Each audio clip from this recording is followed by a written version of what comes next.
How did a young nation clinging to the Atlantic coast transform into the sprawling, continent-spanning country we know today? The story is one of ambition, struggle, and profound change, a period we call westward expansion. It wasn't just about claiming land, it was about forging a new American identity. It all started with an idea, a powerful belief called manifest destiny.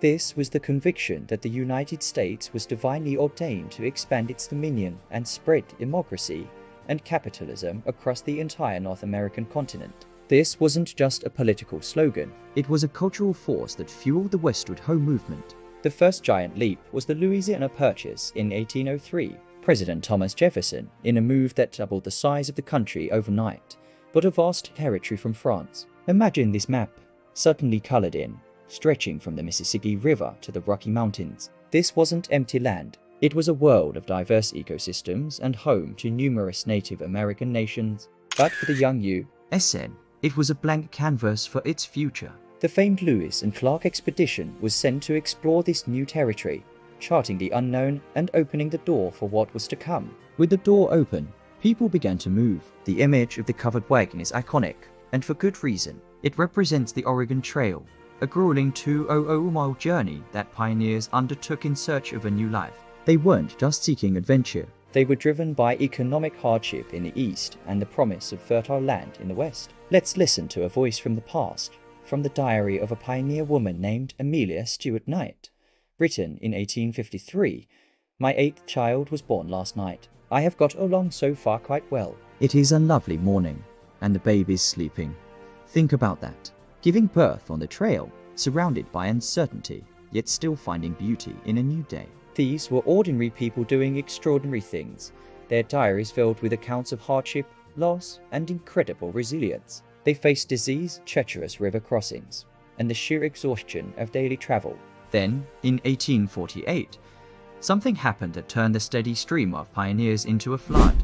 The discovery of gold at Sutter S. Mill in California. The gold rush was on. People from all over the world, not just the eastern U.S.N., flocked to California, hoping to strike it rich. They were called the 49 Years. This massive influx of people rapidly transformed California, accelerating its path to statehood and creating boomtowns that sprang up almost overnight. San Francisco, once a small settlement, became a bustling, chaotic port city. The gold rush created immense wealth for a few, but also led to lawlessness, environmental destruction from mining, and heightened tensions.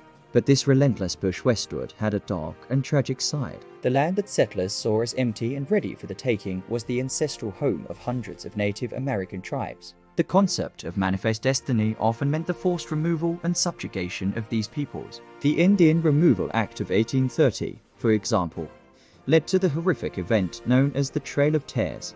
The Cherokee, Choctaw, and other nations were forcibly marched from their homelands in the southeast to designated Indian territory west of the Mississippi. Thousands died from disease, starvation, and exposure. It's a brutal chapter in American history, a stark contradiction to the ideals of freedom the nation claimed to champion.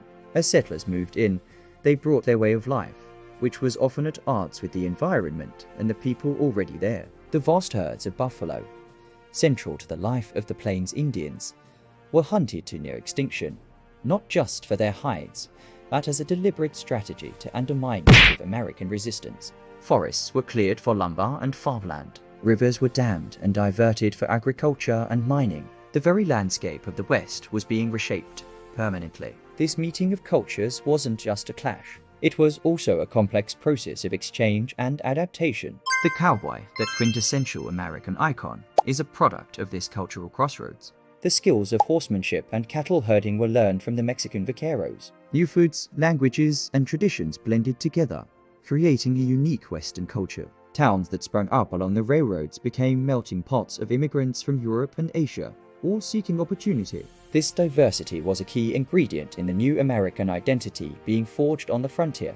The completion of the Transcontinental Railroad in 1869 was a pivotal moment. It stitched the country together like never before, making travel and trade between the coasts faster and easier. What once took months by wagon could now be done in about a week. This iron spine accelerated settlement, spurred economic growth, and solidified federal control over the Western territories. The The frontier, as a distinct line between settlement and wilderness, was officially declared closed by the 1890 census. So, what is the legacy of westward expansion? It's complicated. It's a story of courage and innovation, of pioneers who built new lives and communities against incredible odds. It's a story of economic growth that helped make the United States a world power.